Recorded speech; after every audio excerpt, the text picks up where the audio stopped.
Good morning to all of you. Myself, Shakil Ahmad, Assistant Professor, Botany, Government PG college Sawai Madhopur. प्रिय विद्यार्थियों, आज हम paper third के topic basic body plan of flowering plant का अध्ययन करेंगे। पुष्पीय पादपों की मूलभूत शरीर संरचना के बारे में जानेंगे। सबसे पहले हम देखते हैं कि ये फ्लावरिंग प्लांट्स क्या होते हैं। प्रिय विद्यार्थियों, ऐसे पादप जिनमें जनन के दौरान, रिप्रोडक्शन के दौरान फ्लावर्स का निर्माण होता है, फ्लावरिंग प्लांट्स कहलाते हैं। पुष्प में रिप्रोडक्टिव ऑर्गन्स जननांग उपस्थित होते हैं, जिनके सहयोग से सेक्सुअल रिप्रोडक्शन, लैंगिक जनन संपन्न होता है, जिसके फलस्वरूप इन पादपों में फल एवं बीजों का निर्माण होता है। विद्यार्थियों, इन पादपों में फर्टिलाइजेशन के बाद ओवेरी अंडाशय फल का निर्माण कर लेता है तथा ओव्यूल बीजांड सीड का निर्माण कर लेता है। इस कारण बीज फल के अंदर सुरक्षित रहते हैं।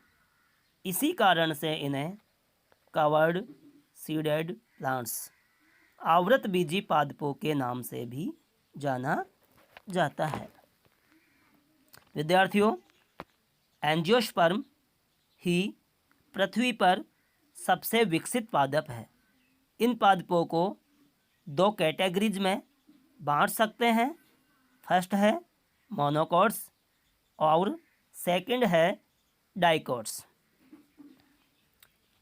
जैसा आपको बताया कि ये पादप जनन काल में फ्लावर का निर्माण करते हैं।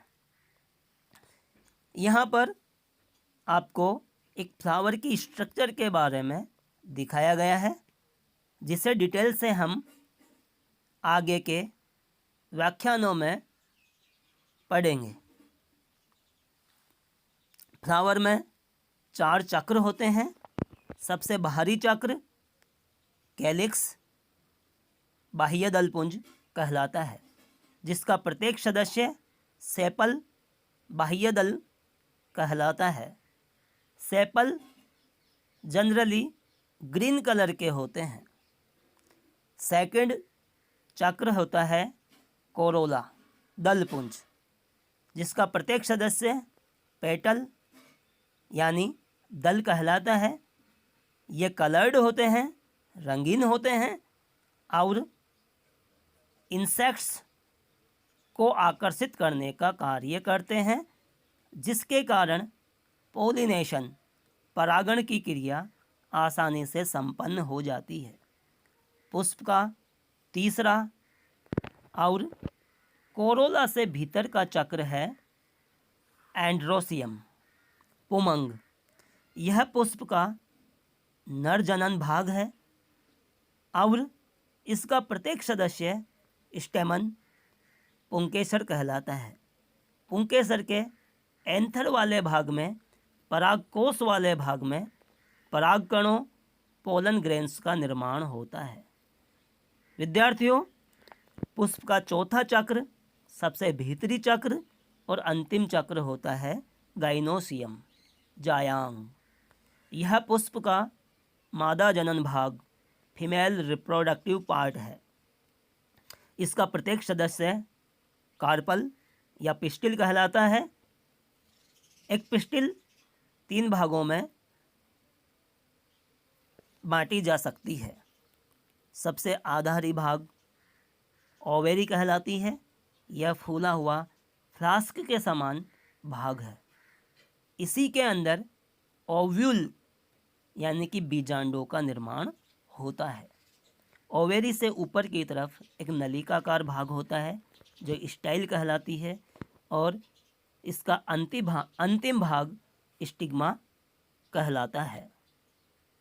विद्यार्थियों, जैसा आपको बताया गया है कि एंजियोस्पर्म को दो भागों में बांट सकते हैं, डाइकोट्स और मोनोकोट्स। हम देखते हैं ये डाइकोट्स और मोनोकोट्स क्या है। यहाँ पर आपको डाइकोट्स और मोनोकोट दोनों के सीड दिखाए गए हैं। डाइकोट के सीड में दो कोटिलिडन्स, दो बीजपत्र विद्यमान होते हैं, जबकि मोनोकोट के सीड में केवल एक ही बीजपत्र विद्यमान होता है। बीज के अंदर एक भ्रूण, एक एम्ब्रियो संरक्षित रहता है। भ्रूण का अक्ष, भ्रूणीय अक्ष एम्ब्रियोनल एक्सिस कहलाता है। भ्रूणीय अक्ष का नीचे की तरफ स्थित भाग रेडिकल मूलांकुर कहलाता है, जो जर्मिनेशन के बाद मूल का निर्माण करता है। भ्रूणीय अक्ष का ऊपरी भाग प्लूमूल कहलाता है, प्रांकुर कहलाता है, और यह जर्मिनेशन के बाद प्ररोह तंत्र शूट सिस्टम को जन्म देता है। विद्यार्थियों, आपको बता देता हूँ कि जब जर्मिनेशन होता है तो सबसे पहले रेडिकल मूलांकुर ही बीज से बाहर निकल करके रूट सिस्टम का निर्माण करती है। अब हम बात करते हैं प्लांट की मॉर्फोलॉजी के बारे में, पादप के बाह्य आकारिकी के बारे में। तो पादप का जो संपूर्ण शरीर है उसको हम दो भागों में बांट सकते हैं। पहला है शूट सिस्टम, प्ररोह तंत्र, और दूसरा है रूट सिस्टम, मूल तंत्र। पादप का पृथ्वी की सतह से ऊपर वाला भाग जो वायु के संपर्क में रहता है, प्ररोह तंत्र, शूट सिस्टम कहलाता है। शूट सिस्टम में पादप के तने, स्टेम, पत्तियों, लीव्स, पुष्पों, फ्लावर्स, फलों, फ्रूट्स को सम्मिलित किया जाता है। दूसरा रूट सिस्टम, मूल तंत्र। यह पादप का अंडरग्राउंड पार्ट है, भूमिगत भाग है, जो भूमि की सतह से नीचे की तरफ विद्यमान रहता है और पादप को जल व खनिज लवणों का अवशोषण करने तथा पादप को सीधा खड़ा रखने में मदद करता है। यहाँ पादप का शूट सिस्टम, प्ररोह तंत्र दिखाया गया है, जिसमें तना, नोड और इंटरनोड, परुसंधि और परु में बटा हुआ दिखाया गया है। दो परुसंधियों, दो नोड के मध्य इंटरनोड परु विद्यमान होता है। परु और परुसंधियों का पाया जाना तने का एक मुख्य लक्षण है। स्टेम पर, नोड पर लीफ विद्यमान होती है और लीफ के कक्ष में एक बड होती है, एक कलिका होती है, जिसे कक्षीय कलिका, एक्जिलरी बड कहा जाता है। यह एक्जिलरी बड विकसित होकर ब्रांच, शाखा या फ्लावर, पुष्प का निर्माण करती है। अब हम देखते हैं रूट सिस्टम के बारे में। तो विद्यार्थियों, जो रूट सिस्टम है वह पादप के भूमिगत भाग को प्रदर्शित करती है। इसके मुख्य लक्षण देखा जाए तो रूट डिसेंडिंग पार्ट है, यानी कि नीचे की तरफ वृद्धि करने वाला भाग है। इट इज़ पॉजिटिवली जियोट्रॉपिक, यह धनात्मक गुरुत्वानुवर्ती होती है, अर्थात गुरुत्वाकर्षण की दिशा में वृद्धि करती है। इट इज़ पॉजिटिवली हाइड्रोट्रोपिक, यह धनात्मक जलानुवर्ती होती है, यानी कि जल की तरफ वृद्धि करती है। इट इज़ नेगेटिवली फोटोट्रोपिक, यह ऋणात्मक प्रकाशानुवृत्ति होती है, अर्थात प्रकाश से विपरीत, अर्थात अंधेरे की तरफ वृद्धि करती है। It develops from the radical of the embryo during the germination, जब सीड का जर्मिनेशन होता है, बीज का अंकुरण होता है, तो उसके रेडिकल वाले भाग से, उसके मूलांकुर वाले भाग से रूट का निर्माण होता है। जनरली रूट नॉन ग्रीन होती है, हरे रंग की नहीं होती है, लेकिन कुछ पादप ऐसे भी हैं जिनमें रूट ग्रीन कलर की होती है और फोटोसिंथेसिस का कार्य करती है, जैसे सिंघाड़ा, ट्रापा और टिनोस्पोरा, नीम गिलोई।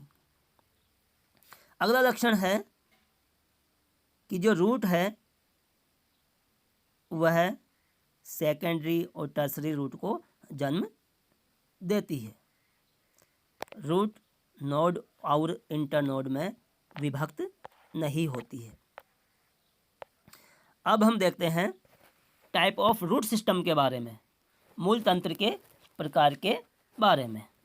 तो विद्यार्थियों, जो मूल तंत्र है वह दो प्रकार का होता है, टैप रूट सिस्टम, मूसला मूल तंत्र, और फाइब्रस रूट सिस्टम, रेशेदार मूल तंत्र। जो